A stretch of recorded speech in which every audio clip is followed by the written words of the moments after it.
Hi there, Alex here at mixinglessons.com. In this video, we're going to talk about the proximity effect, or you might sometimes hear it referred to as bass tip-up. We're going to talk about what it is, why you need to be aware of it when you're recording, and how you might potentially use it to your advantage. Before we get started, if you make music in your home studio, then be sure to download your free EQ cheat sheet, your free compression cheat sheet, and your free vocal recording guide at mixinglessons.com/free-downloads. Okay, so what is the proximity effect? Well, proximity effect, or bass tip-up, refers to an audible increase in the low end that occurs with certain types of microphone as you move them closer to whatever it is you're recording. So the closer a singer gets to a microphone, or the closer you move a microphone to an acoustic guitar, for example, the more the low end will be emphasized.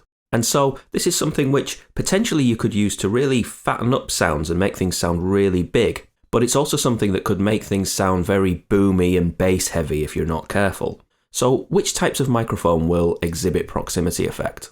Well, proximity effect occurs with any microphone with a directional pickup pattern.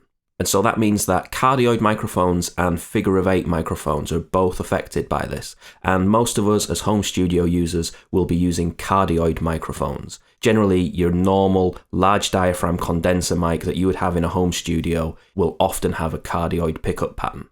Now, strictly speaking, mics with an omnidirectional pickup pattern won't exhibit the proximity effect. But you might still encounter it if you're using an omnidirectional pickup pattern on a mic where you can select different pickup patterns. So some microphones have a button to let you choose which pickup pattern you're using. So you could choose cardioid, figure-of-8, omnidirectional, and so on.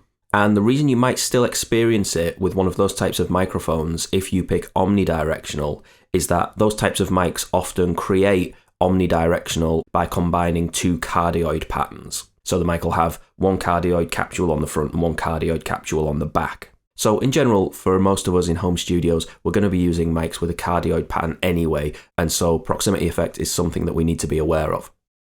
And so if I was to give you a very quick demonstration with the microphone that I'm talking into now, at the minute I'm about 12 inches away from the microphone. As I move closer to the microphone, you will hear that there's an increase in the low end in my voice. And then as I move further back, the low end falls away and I'm back at about 12 inches away from the microphone now. And so hopefully that gives you a quick little demonstration of how you emphasize the low end the closer you get to the microphone or the closer you move the microphone to whatever it is that you're recording.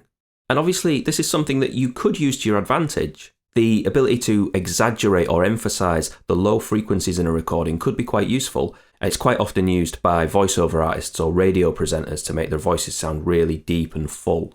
But that said, increasing the low end when we're recording isn't always going to be a positive thing. Too much low end in your recording could make things sound muddy or boomy, and it can also reduce the intelligibility of what you're recording, particularly with vocals. And so it's something to be aware of when you're recording, and it's something to pay attention to when you're placing your microphones.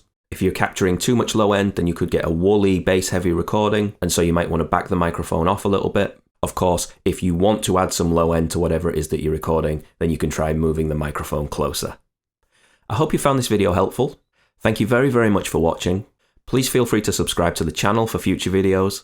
If you've got any questions, please leave them in the comments. And don't forget to head over to mixinglessons.com/free-downloads for your free EQ cheat sheet, your free compression cheat sheet, and your free vocal recording guide. Thanks again. See you next time.